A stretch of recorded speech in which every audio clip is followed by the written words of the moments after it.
para presentar su reciente libro. El embajador Jorge Heine es abogado, ha sido diplomático por su país natal, Chile, ha sido embajador de Chile en China del 2014 al 2017, en la India del 2003 al 2007, así como también en Sudáfrica entre 1994 y 1999. Él es abogado por la Universidad de Chile y cuenta igualmente con estudios en la Universidad de York, en Inglaterra, un doctorado en ciencia política en la Universidad de Stanford, en California, y ha servido en diferentes capacidades en distintos centros de investigación. El más reciente, entre 2018 y 2019, pues fue fellow del Woodrow Wilson International Center for Scholars en la ciudad de Washington. Como dije, actualmente él es profesor en la Universidad de Boston, en la Escuela de Estudios Globales, la Escuela Frederick Pardee, así como también participa en diversos centros de reflexión, como es el caso del Centro de China y la Globalización en Beijing.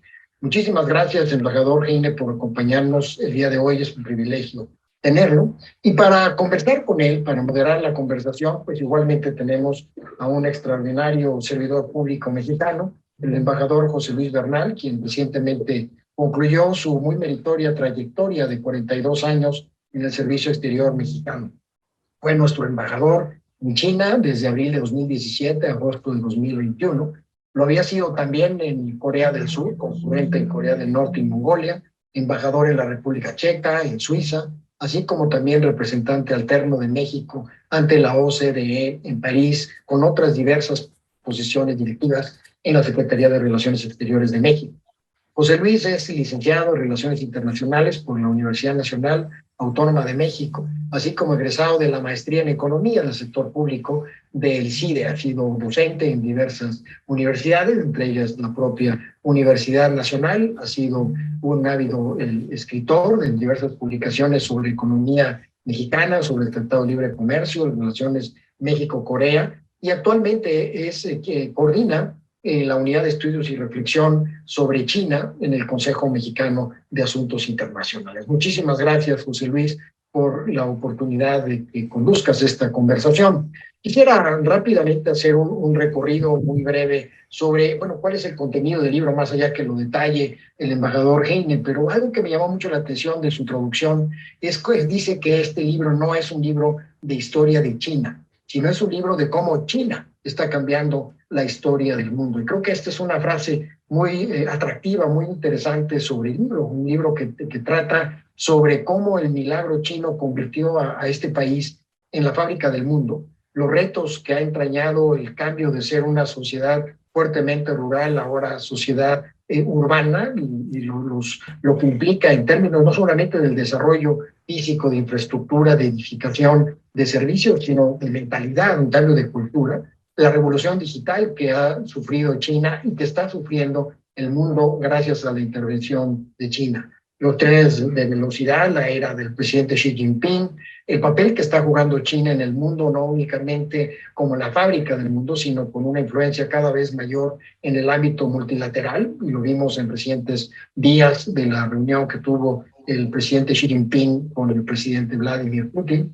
Y bueno, cómo a través de diversas políticas, como es el caso de la ruta de la seda, pues está impactando de manera significativa el comercio internacional y teniendo una influencia en el ámbito geopolítico en diversos continentes, no únicamente ya el continente asiático, sino lo vemos en América, el continente americano, en América Latina, lo vemos en África. Y bueno, pues claramente esto nos anuncia el liderazgo de China que tiene y que seguramente seguirá teniendo en Asia y en diferentes partes del mundo. De nuevo, muchísimas gracias al embajador Heine, al embajador Bernal por acompañarnos el día de hoy, y los dejo en manos de estos dos distinguidos pensadores para que nos comenten acerca de China y de las implicaciones que tiene esta relación de China para América Latina, para este caso, para países como Chile y para México. De nuevo, en nombre del Consejo Mexicano de Asuntos Internacionales, sean ustedes muy bienvenidas, muy bienvenidos. Muchas gracias. Muchas gracias a nuestro presidente, al doctor Jorge Alcocer, por esta presentación, esta introducción al tema que nos ocupa hoy. Yo quiero dar una muy cordial bienvenida a nuestro invitado de hoy, al distinguido embajador Jorge Jaine, embajador chileno, colega con el que coincidí en Beijing durante nuestra gestión diplomática en ese gran país del que derivamos grandes lecciones, tanto de desarrollo, de historia, como de futuro. Creo que es muy importante que en ámbitos como el que hoy nos reúne, hablemos sobre todo del presente y del futuro, de lo que está aconteciendo en Asia, en China en particular, y los impactos que estos acontecimientos, estos desarrollos tienen en nuestro propio desarrollo y en el futuro de nuestras relaciones internacionales. Quiero comentar para la audiencia en general, darle la bienvenida a todos los que nos acompañan, que con nuestro presidente Sergio Alcocer y los distintos coordinadores en COMEXI, hemos iniciado una nueva etapa de investigación y de sinergia con otros centros de investigación, con expertos, con colegas, con los que queremos traer más información, más análisis a nuestras audiencias en México y en el mundo, sobre todo en la región de América Latina. Hace pocas semanas dimos a conocer el programa de trabajo de COMEXI sobre China, cuya configuración se basa en las siguientes premisas. En primer lugar, recordamos que hemos sido testigos en los últimos años del ascenso de China a la segunda posición mundial por el tamaño de su economía, por sus avances sociales, por su relevancia en el comercio mundial y su gran activismo internacional, que ha llevado todo ello a ese país a convertirse en un referente ineludible en los principales temas de la agenda global.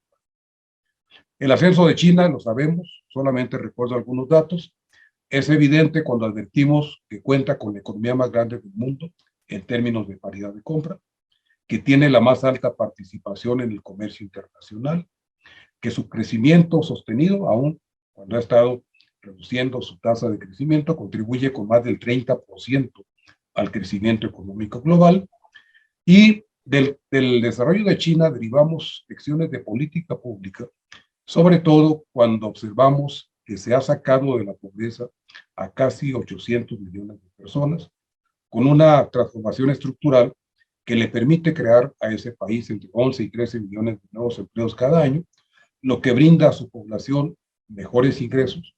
Hay una notable mejoría en su nivel de vida, altos niveles de urbanización y modernización tecnológica, y a ello agregamos sin duda el fortalecimiento, o de ahí deriva, podríamos decir, el fortalecimiento del papel que China desempeña en el sistema financiero internacional, su iniciativa de la Franja y la Ruta, una creciente participación en los mecanismos de gobernanza económica global y la creación de nuevas instituciones globales y regionales con conceptos adjetivados ahora como de características chinas.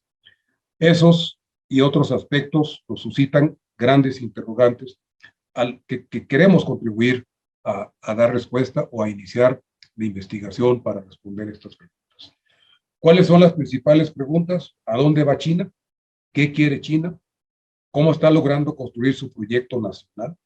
¿Qué factores explican el salto adelante en términos de modelo económico, de su sistema político sui generis? ¿Cómo se dan los procesos de consultas y de participación social? ¿Qué implicaciones tiene este vertiginoso cambio en el resto del mundo?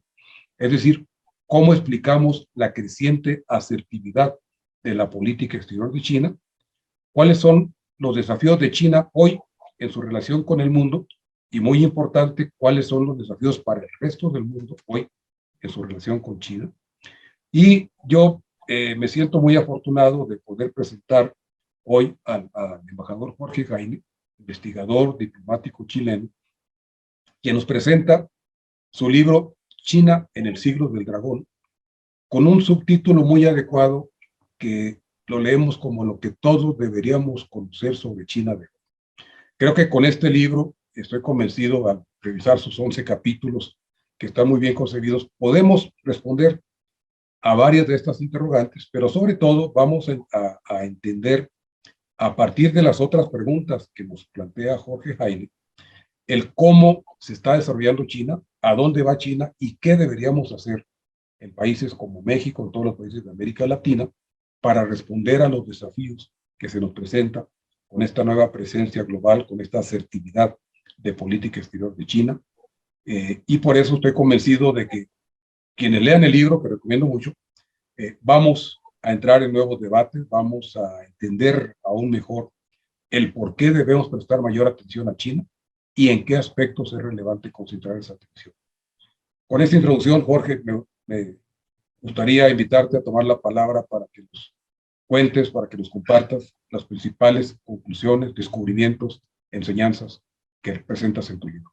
Bienvenido de nuevo a Comexi, bienvenido a México, y nos da mucho gusto poder encontrarnos en esta conferencia virtual. Muy buenos días. Muchas gracias, embajador Bernal. José Luis, quisiera agradecer en primer lugar la generosa presentación del presidente Alcocer. Para mí es realmente no solo un privilegio, sino con gusto participar en esta actividad del Comexi, es entidad cuyas actividades sigo desde hace mucho tiempo.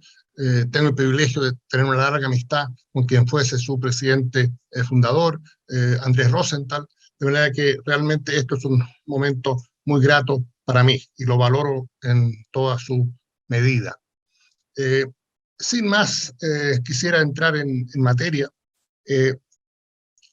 China no está pasando por un buen momento.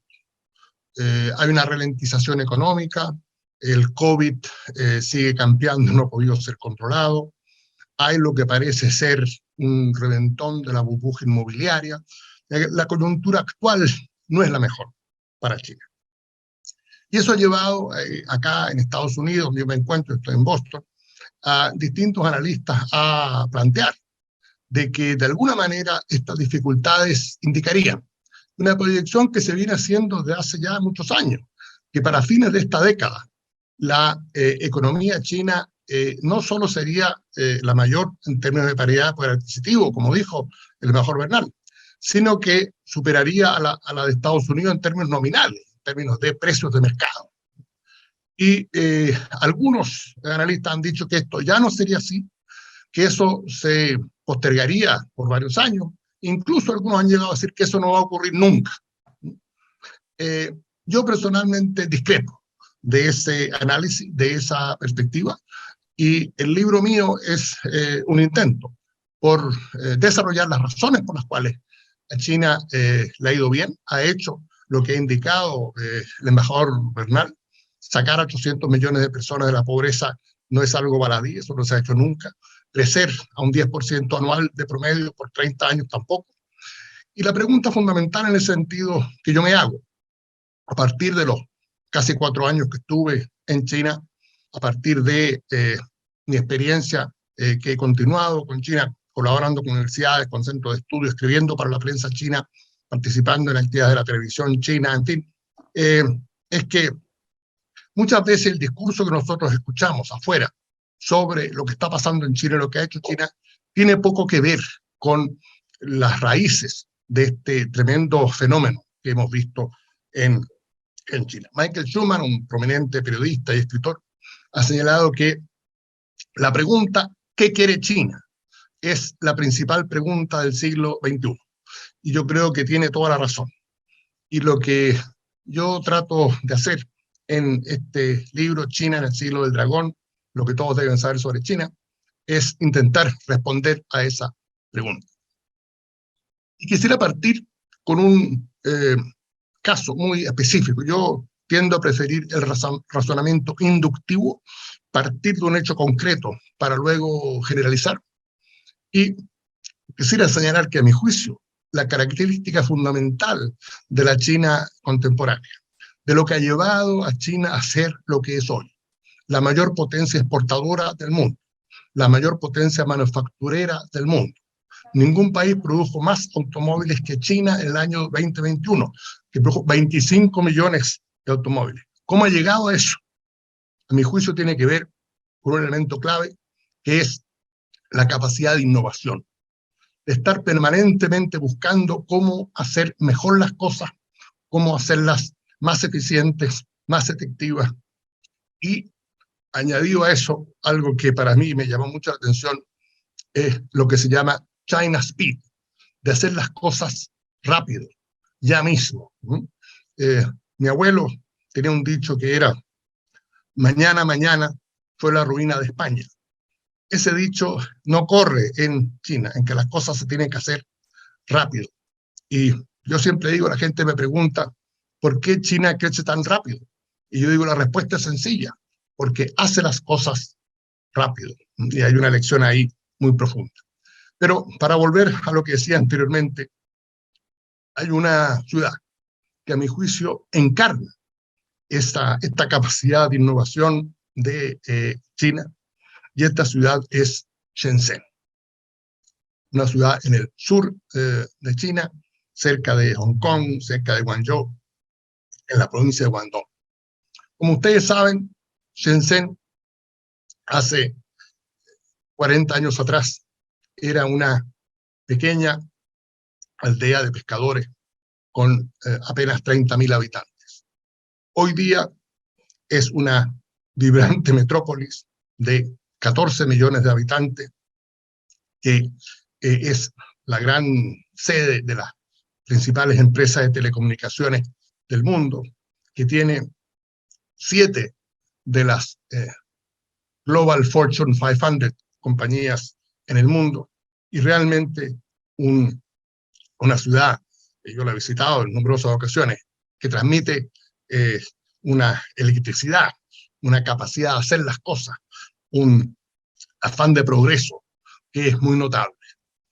Y la pregunta que uno se hace, ¿cómo en 40 años una aldea de pescadores de 30.000 habitantes pasa a ser una gran metrópolis de 14 millones y un gran centro manufacturero de innovación en materia de tecnología de la información, telecomunicaciones? Y la respuesta es muy sencilla, y esto tiene que ver con ciertas políticas públicas, ciertas decisiones que tomaron los gobernantes tanto de China como de Shenzhen mismo. Mucha gente, de manera un poco ingenua, se explica el auge y el crecimiento de China diciendo, bueno, es un país muy grande y tiene una mano de obra barata. Y a partir de esas dos razones uno puede explicar muchas cosas. A mí me parece que es un razonamiento completamente equivocado. Hay muchos países muy grandes y con gran cantidad de población en el mundo que no les va bien. Y los salarios en China han aumentado mucho, ya no son lo que eran antes. En comparación con Vietnam, por ejemplo, estamos hablando más o menos del doble. Entonces, eso no es lo que explica el auge y el crecimiento, los éxitos de China. Y esta es otra de las razones que me llamó a mí a escribir este libro. Y es estudiar y dar con la raíz de las políticas públicas que han llevado a este éxito, que han llevado a estos logros. Y en el caso de Shenzhen, lo que muchas veces los analistas comentan es que Shenzhen fue escogido por Deng Xiaoping como el lugar inicial para aplicar su famosa política de apertura y reforma, por ahí por el año 1978-1979. Como ustedes saben, Deng Xiaoping decide que China no podía seguir cerrada al mundo, tenía que abrirse al mundo, de ahí a la apertura, y también tenía que reformarse, darle un lugar mayor al mercado, a la oferta y la demanda. Y escoge Shenzhen, porque Shenzhen estaba cerca de Hong Kong, donde en esa época, y bueno, hasta el día de hoy, es un gran centro financiero y comercial, con muchos capitales, con todas las facilidades que ello implica. Y la idea que él tenía era atraer esos capitales a Shenzhen por medio de la creación de una zona económica especial que permitiera el desarrollo de la industrialización de China a través de la inversión extranjera y promoviendo las exportaciones. La famosa frase de Deng Xiaoping, ustedes deben conocer, es cruzar el río sintiendo las piedras. ¿Qué quería decir con esa frase? Lo que quería decir era que era importante ir de a poco. En italiano el equivalente de eso es chi va piano, va lontano. Y que un país como China no podía darse el lujo de aplicar cosas demasiado drásticas, demasiado radicales de un día para otro, de un suácate, sino que tenía que ir viendo cómo se daban y a partir de ahí seguir avanzando y tomar las decisiones correspondientes. Y eso fue lo que inició Deng Xiaoping en Shenzhen, con un éxito muy grande. Y Shenzhen creció tremendamente, atrayendo mano de obra de todo el resto del país, dando el crecimiento poblacional y el crecimiento demográficos que hemos visto. Pero lo interesante, y esto es algo que se le escapa muchas veces a los analistas sobre China, el caso de Shenzhen es muy conocido, pero luego de ese tremendo crecimiento de la industria manufacturera, estamos hablando de industria textil, industria de distinto tipo, plantas de ensamblaje, en fin, armadurías.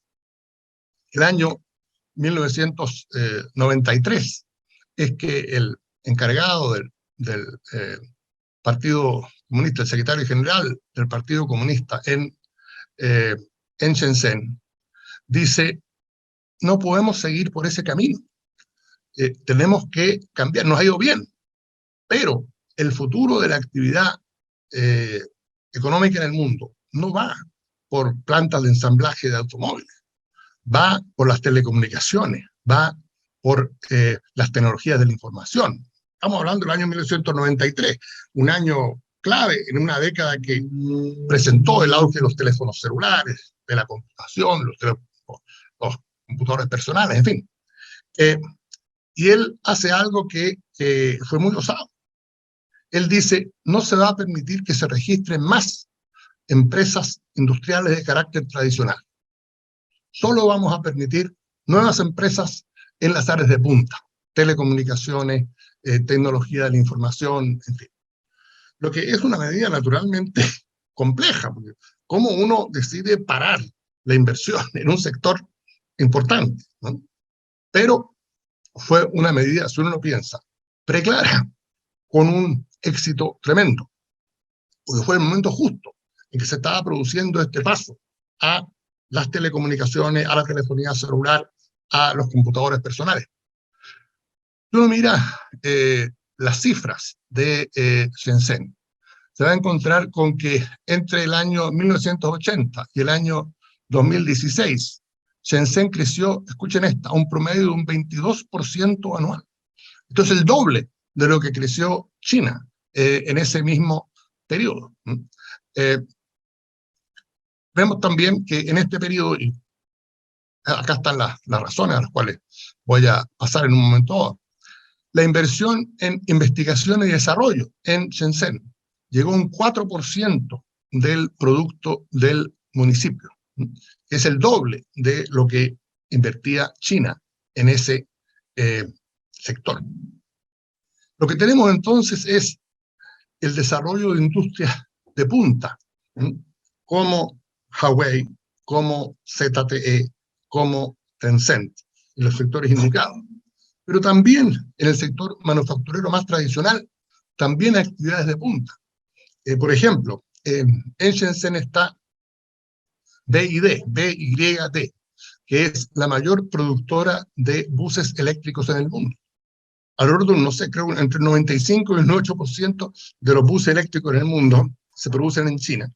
Y BYD es uno de los grandes productores de buses eléctricos, incluso ha exportado buses eléctricos a Bogotá y a Santiago de Chile. Escuchen esto: Shenzhen tiene una flota de buses municipales de 16.000 buses, todos eléctricos. Shenzhen es la primera ciudad en el mundo que tiene toda la flota de buses eléctricos. Si nos damos cuenta que alrededor de la tercera parte de la contaminación en nuestras ciudades, Santiago padece mucho de ello, entiendo que Ciudad de México también, proviene del transporte, nos daremos cuenta del tremendo avance que significa tener una flota completa de buses completamente eléctricos. A lo que voy es que Shenzhen es un excelente ejemplo de por qué China ha llegado donde ha llegado, buscando la innovación, no conformándose con el status quo, no conformándose con lo que ha logrado. O sea, a comienzos de los años 90, Shenzhen podría haber dicho, y sus autoridades podrían haber dicho perfectamente: nos ha ido bien, hemos crecido, tenemos actividad industrial, tenemos estas plantas de ensamblaje. Bueno, sigamos por ahí. Y mi diagnóstico es que el drama de nuestros países, muchas veces, es que nos conformamos con lo que tenemos y no estamos permanentemente buscando otras fronteras, buscando innovar, buscando nuevos mecanismos para hacer las cosas más y mejor. El progreso de China se basa en esta motivación permanente de estar innovando, de estar haciendo mejor las cosas. El capítulo mío en el libro se llama Trenes veloces como el viento. Trata sobre los trenes de alta velocidad en China, que son otro caso notable. China hoy día está a la vanguardia en el mundo en materia de trenes de alta velocidad, con alrededor de 40.000 kilómetros de vías férreas para trenes de alta velocidad, que son un 60% de todas las vías férreas de alta velocidad que hay en el mundo. El país que le sigue es Japón, que tiene 3.000 kilómetros de vías férreas de alta velocidad. ¿Y por qué lo menciono? Porque cuando China desarrolla sus trenes de alta velocidad, en ese momento y durante los 30, 35 años previos, los trenes de alta velocidad en el mundo, en Japón, en Francia, en España, en Alemania, que se habían desarrollado, lo hacían a una velocidad de 250 kilómetros por hora. Uno dice, bueno, es súper rápido y está súper bien. Y China perfectamente se podría haber conformado y dicho, bien, vamos a desarrollar un tren de alta velocidad que va a 250 kilómetros por hora. Pero esa no es la manera de operar de los chinos. Los chinos dijeron, no, nosotros queremos llevarlo a 350 kilómetros por hora. Y hoy día los trenes chinos, el tren de Beijing a Shanghái, yo estoy seguro que el embajador Bernal tomó en numerosas ocasiones, va a 350 kilómetros por hora, que es otro indicador de esta actitud frente a la innovación. Muy bien. Entiendo que el embajador Bernal, en periodo de preguntas y respuestas, me va a hacer algunas preguntas sobre la coyuntura. De manera que lo que yo quisiera hacer en estos minutos que me quedan es centrarme más bien en la mirada larga y el tratar de entender qué es lo que ha llevado a China a su presente condición y situación tan expectante. Y lo que yo he concluido es que aquí hay ciertos principios básicos que han orientado el accionar chino, que lo van a seguir orientando, que nos permiten, a mi juicio, descifrar las razones de este éxito, las razones de estos logros. No estoy diciendo que China no tenga problemas, los tiene, y muchos, y voy a volver sobre eso. Pero por ahora me parece que es importante centrarse en qué es lo que ha llevado a China a su actual condición. Yo resumo esto en 5 principios básicos que inspiran las políticas públicas, inspiran el accionar del gobierno chino a nivel central, provincial, local, y que le permiten funcionar de manera tan efectiva. Y acá hay un tema también muy interesante, y es el siguiente. Muchas veces, en mis conversaciones con mis colegas, se plantea así, bueno, es muy fácil para China porque China tiene un régimen autoritario, y por lo tanto puede funcionar y hacer cosas de una manera que no se puede en democracia. Y obviamente algo de cierto hay en eso. Pero me parece a mí que eso lo que hace es una respuesta muy cómoda a lo que es realmente el desafío que tenemos. Una cosa es cómo se generan las autoridades en el país. Obviamente, China no es una democracia, es un régimen autoritario. Funciona de acuerdo a otros parámetros, a cómo funciona en nuestro país. Pero otra cosa son las políticas públicas que se aplican. Y no hay ninguna razón por la cual ciertas políticas públicas que tienen mucho éxito en China no se pueden aplicar en nuestros países. De manera que yo creo que es importante distinguir ahí entre lo que es la generación de las autoridades de gobierno y lo que es la aplicación e implementación de políticas públicas. Y en lo que yo me centro es en esto último. Y me parece que ahí hay importantes lecciones que tienen que ver con la celeridad, que tienen que ver con el compromiso de cumplir metas y con la responsabilidad que se le exige a las autoridades públicas. Cuando en China un alcalde dice, el puente va a estar sobre el río, va a estar listo en 6 meses, está listo en 6 meses. En otros países pueden pasar 3, 4, 5, 10 años y a veces el puente ni siquiera se hace. Eso no ocurre en China. Y parte importante de sus logros se debe a eso. ¿Cuáles son entonces estos principios que yo mencionaba? Bueno, el primero de ellos, y ya aludía, es el de la innovación. La vieja monserga que nosotros escuchábamos era que los chinos son buenos para copiar, pero malos para inventar, que todo lo copian. Si eso alguna vez fue cierto, ya no lo es. Hoy día China está en la vanguardia en numerosas áreas. Inteligencia artificial, áreas como computación en la nube, biotecnología, en fin, en las cuales les va muy bien y son las áreas que están marcando el futuro. Desde luego, la tecnología 5G en telecomunicaciones. China también está en la vanguardia y no hay otras empresas que le hagan sombra a Huawei en esa materia, tanto en costo como en efectividad. No es que la innovación, y como ya dije anteriormente, es a mi juicio la característica principal y en buena medida fuerza motriz de el accionar de la economía, el funcionamiento de la sociedad china. La innovación ocupa un lugar central desde el plan quinquenal que se aprobó en China en la sesión del Partido Comunista del año 2015 y también nuevamente en la sesión del año 2020, en el Congreso del Partido. Hay que ser el primer punto. El segundo punto, muy vinculado con el anterior, es el de la investigación. En nuestros países se habla mucho de innovación y hay un compromiso verbal muy fuerte con la innovación. La pregunta que yo me hago es, bueno, a ver, ¿cuántos recursos asignan a ella? Y ahí es donde nosotros fallamos. En China, en este momento, a nivel nacional, lo que se asigna a investigación y desarrollo es alrededor de un 2.5% del PIB. Estamos hablando de 500.000 millones de dólares. Solo Estados Unidos gasta más en investigación y desarrollo que China. El promedio en América Latina es 0.6. En mi país, 0.38, muy inferior a la media latinoamericana. En México tengo entendido que es un 0.4, algo superior al de Chile, pero no mucho más. Y yo entiendo que esto es fundamental. La respuesta que yo tengo de muchos colegas chilenos es: no hay necesidad de invertir en investigación. La tecnología se puede comprar, lo cual a mi juicio es un grave error. Incluso para comprar la tecnología más de punta, hay que saber de esa tecnología. Si no se tiene una capacidad de investigación, si no se tiene los especialistas que saben de ello, no vamos nunca a poder dar el gran salto al desarrollo, particularmente en esta era, la era de la sociedad de la información. China asigna los recursos que se requieren para hacer información, para hacer investigación. No es casualidad que dos de sus universidades, la Universidad de Pekín y la Universidad de Tsinghua, aparezcan permanentemente entre las 20 universidades top del mundo. Leí por ahí que incluso la Facultad de Ingeniería de Tsinghua en ocasiones aparece como ranqueada por encima de la Facultad de Ingeniería de MIT, lo que da a usted una pauta de los avances que han tenido. Un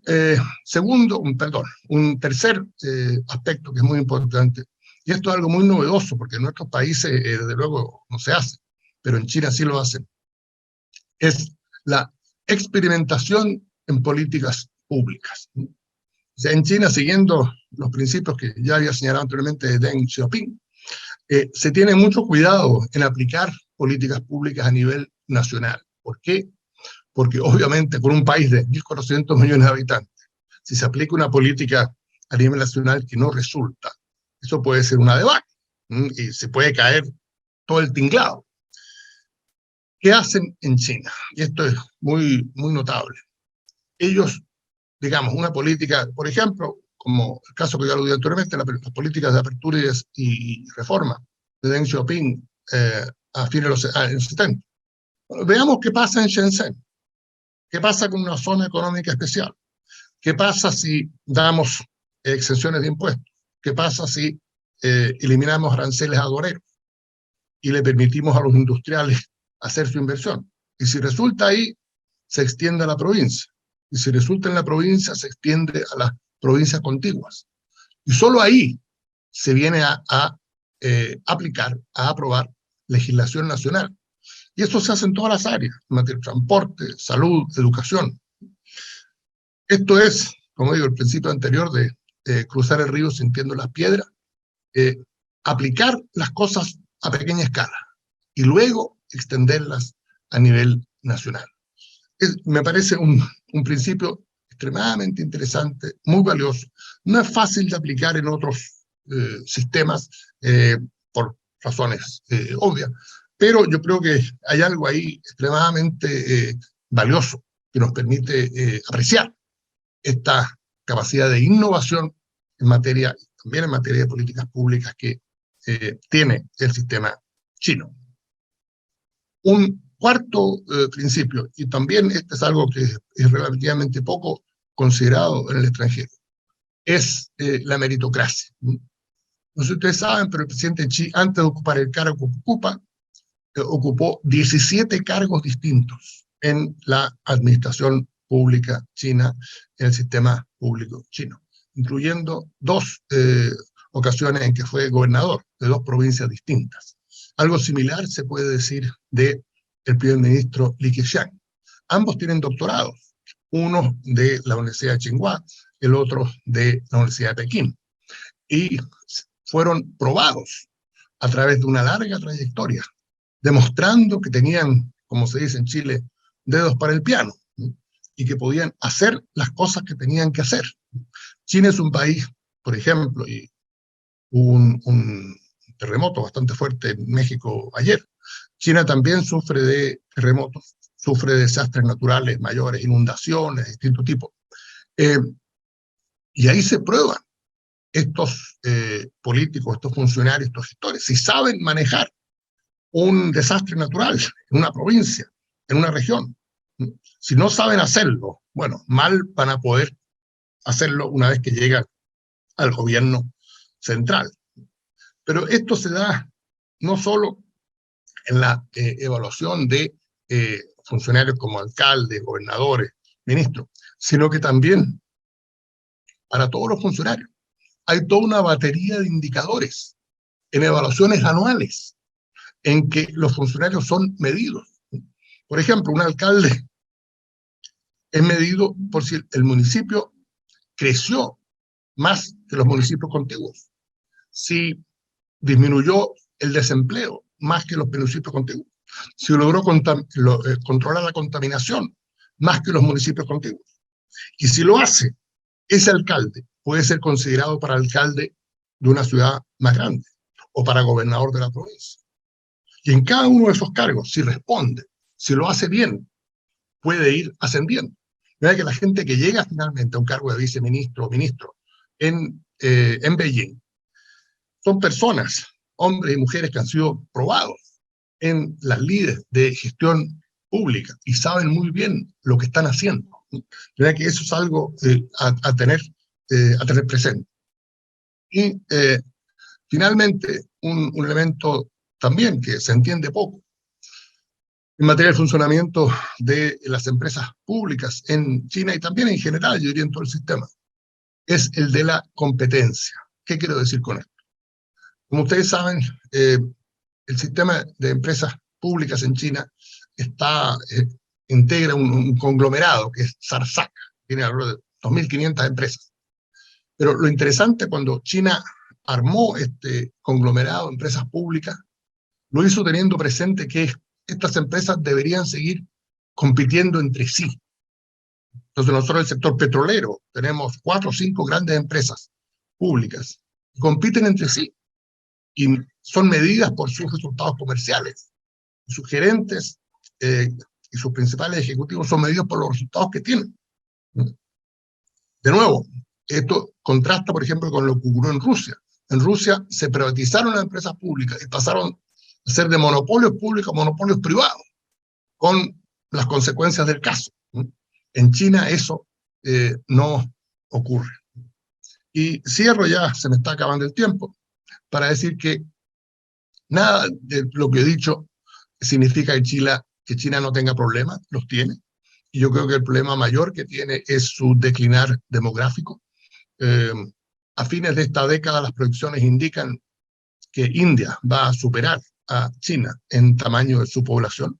India nunca aplicó la política de un solo hijo como la aplicó China. Ese efecto se está notando ahora. Obviamente el declinar demográfico es un desafío significativo. Si disminuye la fuerza laboral, obviamente se hace difícil que la economía crezca como lo estaba haciendo antes. Pero por las razones que he indicado anteriormente, a mí yo tengo muy claro que China encontrará formas de superar este y otros desafíos. Muchas gracias. Muchas gracias, embajador Jorge Jaime. Como podemos ver, los temas son muy amplios, no nos alcanza el tiempo para analizar todos ellos, pero vamos a aprovechar la presencia del autor para pasar. Hemos visto la parte interna, creo que se explica muy bien el modelo de crecimiento. Yo recuerdo cuando recién llegué a China, me preguntaban cómo se explica el modelo de crecimiento en China. Yo decía, no hay un modelo, son modelos. Y como decía el embajador Jaime, hay modelos regionales, hay un proceso de experimentación de políticas públicas a nivel local y regional para después pasar a su generalización a nivel nacional. Y en esto inciden estos aspectos que bien señala el autor en materia de innovación, investigación y desarrollo, la parte política que tiene que ver con cómo funciona el sistema de ascensos y reconocimientos con base en la meritocracia, y muy importante el tema de la competencia. Ahora, paso a la otra parte de la medalla. ¿Cuáles son, Jorge, cómo explicamos los retos, los desafíos que enfrenta China en términos internacionales? Se habla en tu título muy sugerente, subtítulo del libro, sobre el siglo del dragón. La pregunta es ¿el dragón es chino? ¿El dragón es Asia? ¿Vamos a un siglo de Asia? ¿Vamos a un siglo de China? ¿O estamos pasando más bien a un mundo multipolar, que en algún momento de tu libro lo mencionas como un sistema multiplex? ¿Cuáles serían los desafíos de China ante estos cambios a nivel internacional? ¿Cuáles son las proyecciones de esta nueva política exterior con características chinas? ¿Y cómo tenemos que prepararnos los demás para entender este cambio? Muchas gracias, José Luis. Sí, a ver, yo creo que acá es importante entender la pregunta, ¿qué quiere China? La respuesta a esa pregunta, a mi juicio, tiene que ver con lo siguiente. China fue durante muchos siglos la mayor economía del mundo. Hasta fines del siglo XVIII, comienzo del siglo XIX, China representaba un 30% de la economía mundial. Démonos cuenta de lo que significa. Luego entró en el periodo que se conoce como el siglo de la humillación, a partir de la guerra del opio. O sea, entendamos lo que es que un país le dedicara la guerra al otro para poder vender opio a su población. O sea, entendamos lo que es, y que eso fue lo que hizo Gran Bretaña, ¿no? A partir de 1879. China pasó por un siglo muy difícil. Invasiones, ocupaciones, guerras civiles, hambruna, que solo vienen a terminar en el año 1949, con el triunfo de la Revolución China. Y a mi juicio, lo que nosotros tenemos que entender es que lo que está haciendo China ahora en el sistema internacional es tratar de recuperar ese sitial que alguna vez China tuvo en el mundo y que perdió durante ese periodo tan difícil y tan complejo. Ahora, yo, como señalé antes de ser embajador en China, fui embajador en India. Yo personalmente creo que el argumento de que estamos en el siglo del Asia es un argumento muy difícil de rebatir. O sea, veamos, partamos por la demografía. O sea, se dice que la demografía es destino. Más de la mitad de la población del mundo hoy día está en Asia. Las proyecciones señalan que para el año 2050 las tres mayores economías del mundo en ese orden serán China, India y Estados Unidos. 7 de las top 10 economías en el mundo serán economías no occidentales, o sea, no parte de... ¿Qué 7? En ese sentido, entonces, es que tenemos que entender que, como se dice en Chile, por ahí va la micro. Esa es la tendencia que nosotros estamos viendo. Y mi argumento es que nuestros países deben darse cuenta de eso. Si queremos desarrollar, si queremos crecer, obviamente ese crecimiento se produce más si uno se asocia con otros países que están creciendo y que son dinámicos. La zona más dinámica del mundo hoy día es la zona del Asia-Pacífico. El Banco Mundial habla de el cambio de riqueza, de wealth shift, del Atlántico Norte al Asia-Pacífico, como la gran tendencia que hemos visto en el curso de los últimos 20 años. Y si eso es así, y México y Chile son parte de APEC, jugaron un rol importante en el TPP-11, En fin, entendiendo que el dinamismo está en esa parte del mundo, y con ese dinamismo es que tenemos que vincularnos. Y obviamente en el corazón de Asia está China, que es el gran centro. Entonces las dos cosas van muy unidas. Gracias. Tenemos algunas preguntas de la audiencia. Voy a presentar dos de una vez. Hay una tercera de nuestro presidente fundador, el embajador Andrés Rosenthal. La voy a dejar para el final, porque me toca contestar en parte esta pregunta, pero de Carlos Francisco Torres, estudiante, y Fernando Sandoval, colega en el servicio exterior, ¿qué diferencia la mentalidad china de la mentalidad japonesa y cómo podemos explicar que hace 20, 25 años se hablaba de que Japón sería la primera potencia económica del mundo, y no lo es ahora, está pasando a cuarto, quinto lugar en estas proyecciones de aquí al año 2050, y de parte de Fernando Sandoval, ¿cuáles serían los riesgos en esta conjunción de Asia-Pacífico, donde América Latina es parte del Pacífico, los riesgos para América Latina de una vinculación más estrecha con China, riesgos y oportunidades? ¿Cómo lo ves? Sí, correcto. A ver, yo diría que un aspecto importante del caso chino es esta capacidad de crear un espacio propio, dado la diferencia de tamaño, obviamente, entre de población, de territorio, entre China y Japón. Yo creo que China ha podido apalancar ese tamaño para lograr sus propios objetivos. China está muy consciente, por ejemplo, de lo que significa el acceso a su mercado, que es un gran activo, y eso lo maneja de manera muy efectiva, firmando tratados de libre comercio de algunos países, no con otros, manejando el tema del acceso, y eso le ha dado, a mi juicio, una gran ventaja.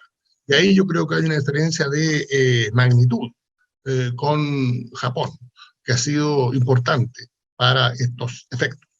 En cuanto a la pregunta de mi buen amigo, el embajador Sandoval, como en todo hay riesgos. Estar vivo es un peligro. Pero la pregunta que debemos hacernos es, obviamente, en la diplomacia tiene que ver con prioridades. Hay 200 países en el mundo, hay numerosas regiones. Bueno, ¿con cuáles vamos a vincularnos de manera más dinámica, de manera más estrecha, a cuál les vamos a asignar más recursos? Y uno tiene que tomar decisiones. Y mi argumento es que, en general, lo que yo he visto, y tuve 12 años de embajador y muchas décadas vinculado a la Cancillería chilena, en general cuesta mucho que Asia reciba la prioridad que han tenido las destinaciones tradicionales. En muchos de nuestros países, América del Norte y Europa Occidental, sigue siendo el gran norte y sigue siendo el lugar preferido en materia de asignaciones de recursos, asignaciones de personal, de prioridades de viajes, en fin. Y lo que yo estoy argumentando es que ese tiempo ya debería estar pasando. Deberíamos darnos cuenta que, como digo, el eje geoeconómico del mundo se ha trasladado del Atlántico Norte al Asia-Pacífico, y que deberíamos actuar en consecuencia. Se liga muy bien esta respuesta con la pregunta que nos plantea el embajador Andrés Rosenthal, porque pregunta tanto a mí como al embajador Jaime, ¿cuáles serían las razones principales por las que México y China no han logrado crear el mismo nivel de intercambio e interés mutuo que otros países de Centroamérica y Sudamérica sí están logrando? Si me permites, Jorge, yo haría un primer comentario. Por supuesto. Tiene que ver mucho con esta concentración que tenemos, en primer lugar, del comercio y la inversión, en el caso de México, en América del Norte, como una región íntimamente ligada a los últimos 200 años en materia económica, política, social. Pero yo también quisiera que nos quitáramos un mito que yo llamo de que no hay comercio con China. Para México, China es ya el segundo socio comercial. Entiendo que para países como Chile y otros en América del Sur es el socio número uno. Así es. Pero aquí debemos también entender las proporciones y por qué las proporciones se concentran en una u otra relación bilateral. En el caso de México, logramos como país que el año pasado ya el comercio bilateral sobrepasara los 100,000 millones de dólares.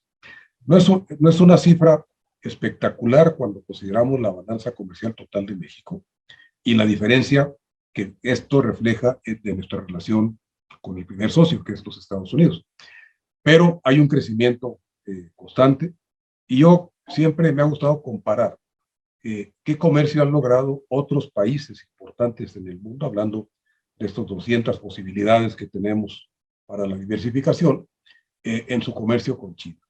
Hasta hace 2 años, el comercio de México con China, en términos de números absolutos, era mayor que el comercio de China con Rusia. Rusia sobrepasó los niveles de México apenas en el año 2019. Hasta hoy, el comercio de India con China es mucho menor que el comercio que México tiene con China. En América Latina, el comercio de México con China es un poquito menor que el comercio de Brasil con China, pero siempre hay que ligar los flujos de comercio a las corrientes también de inversión. Y ahí es donde se marca la principal diferencia. Hay una diferencia en materia comercial, es que los bienes que México importa básicamente de China, que crecen, son bienes intermedios, intermedios para la producción industrial, que se procesan en la planta industrial mexicana, y esto nos genera un impacto multiplicador en industria, en la absorción de tecnología, generación de empleo, y al final en desarrollo regional y en promoción de exportaciones. Es diferente a lo que pasa en algunos países de América Latina, donde se han incrementado las inversiones de China. En México hay una mayor vinculación al sector manufacturero, y esto tiene su impacto en el comercio, que sin duda va a seguir creciendo. ¿Qué tenemos que hacer? Respondiendo a la pregunta, darle un enfoque más integral de desarrollo a esta vinculación y, como señalaba el embajador Heine, proyectar hacia el futuro, hacia el largo plazo, qué queremos en términos de complementación económica, cómo queremos impulsar con base en estas relaciones internacionales el impulso al desarrollo local y regional, y cómo diversificamos mercados y generamos también una nueva capacidad de alianzas políticas y políticas en el nuevo marco del crecimiento de Asia, que debemos entender es Asia-Pacífico. Tenemos que enfocar más hacia allá, hacia esa orientación, nuestro propio proceso de desarrollo, pero pues recordando que no podemos desvincularnos ni directa ni automáticamente de la principal relación económica que tenemos en el caso de México con los Estados Unidos. Muy bien. La verdad que es difícil añadir algo a lo que ya ha señalado el embajador Bernal, pero permítame señalar lo siguiente. Yo creo que hay un tema ahí muy de fondo y que tiene que ver con la diferencia en la estructura económica de la mayoría, no todo, pero la mayoría de los países de Sudamérica y la estructura económica de México. México es un país mucho más industrializado que países como, desde luego, como Chile, como Perú, y también como Argentina y Brasil. En esos términos, obviamente, en buena medida, México compite con China en una serie de sectores. Y eso, naturalmente, significa desafíos que no tienen los países nuestros. Chile prácticamente no tiene industria manufacturera. Y por lo tanto la complementariedad con China, nosotros exportamos cobre, fruta, madera, harina de pescado, importamos automóviles, electrónicos, en fin. Ahora, el comercio ha crecido exponencialmente. Chile, cuando firmó el TLC con China el año 2005, el comercio era de 8.000 millones de dólares. Y varios estudios se hicieron y gente dijo, varios observadores señalaron que era una mala idea firmar un TLC porque iba a llevar a que Chile se inundara de productos chinos y íbamos a tener un tremendo déficit en nuestra balanza comercial con China. Bueno, el año 2021 ese comercio se ha multiplicado por 7. El comercio llegó a los 55.000 millones de dólares y Chile tiene un superávit comercial con China. De verdad que a Chile le ha ido muy bien en eso, como le ha ido también a Perú Brasil, Brasil el año 2020 tuvo un comercio de 100.000 millones de dólares con China, de manera que también le dio bien. Pero son comercios con características distintas al que tiene México, por las razones ya indicadas. Ahora, al mismo tiempo, a mí me parece que eso implica una gran oportunidad. México tiene la oportunidad de meterse en las cadenas de valor a nivel industrial, ya lo ha hecho en alguna medida, y puede, en ese sentido, dar un impulso a su crecimiento y añadir más valor a su producción industrial. Que yo creo que en ese sentido hay una importante oportunidad para México en su relación con China. Muchas gracias, Jorge. Si me permiten, voy a cerrar la conversación con unas conclusiones que creo que podemos derivar del libro, en primer lugar, de la presentación de esta mañana y de lo que tenemos que dedicar como estudio, como reflexión en los centros de pensamiento e investigación en nuestros países acerca de qué se debe saber sobre China. De la presentación de este libro del embajador Jorge Heine sobre China en el siglo del dragón, yo creo que la primera conclusión es que de la experiencia de China debemos derivar principalmente lecciones de política pública en materia de desarrollo. Esto implica que analicemos los procesos, cómo se dan estas experiencias de política pública, evaluar sus resultados y derivar las lecciones que pudieran ser aplicables en términos de benchmarks, de políticas comparadas. En el caso específico del país China, es importante que entendamos el ascenso de China como un proyecto nacional definido. Eso también tiene una implicación en la toma de decisiones para cada uno de nuestros países. En el caso de China es un proceso definido, planeado, presupuestado, evaluado y retroalimentado. Creo que es muy importante tener estos elementos en cuenta para cualquier política económica. Una tercera conclusión es que tenemos que examinar de manera integral, comprensiva, las implicaciones que el ascenso de China tiene para la globalidad. Hay efectos en materia de comercio, de inversión, de tecnología de manera muy importante, el ámbito de las finanzas que poco se analiza, en términos también de fórmulas de cooperación para el desarrollo, las alianzas políticas y económicas regionales que se están desarrollando a partir de las iniciativas de China en su entorno regional inmediato como a nivel global, y esto cómo nos lleva a la nueva configuración de las cadenas de valor y la competencia que esto genera entre países. Hay también del ascenso de China implicaciones multilaterales que se reflejan en nuevas alianzas, en la creación de nuevos organismos y de nuevos enfoques en los organismos internacionales existentes. Y yo creo que la quinta conclusión a la que debemos llegar es que en América Latina, en México y en toda la región, cada país tiene que revisar y analizar su respectiva relación bilateral con China, pero también podemos dar respuestas como región. Podemos hacer planteamientos, hacer propuestas, plantear nuevos elementos de comunicación y cooperación como región, a la luz de estas nuevas realidades que ya se nos presentan, como lo que el embajador Jorge Heine nos define en su libro como el siglo del dragón. Quiero agradecer sobre todo a nuestro invitado, su excelente presentación, a todos los participantes, nuestro agradecimiento, y yo los invito a adquirir este nuevo libro. Está editado por la editorial LOM, Santiago de Chile. Creo que es muy importante que tengamos acceso a la publicación. Y de parte de Comexi, quiero reafirmar nuestro compromiso a seguir adelante con este programa de trabajo que hoy nos muestra una de sus vertientes más interesantes, la vertiente de compartir el conocimiento, y esperamos seguir contando con sus muy valiosas participaciones. Gracias, embajador Heine. Gracias a todos los participantes.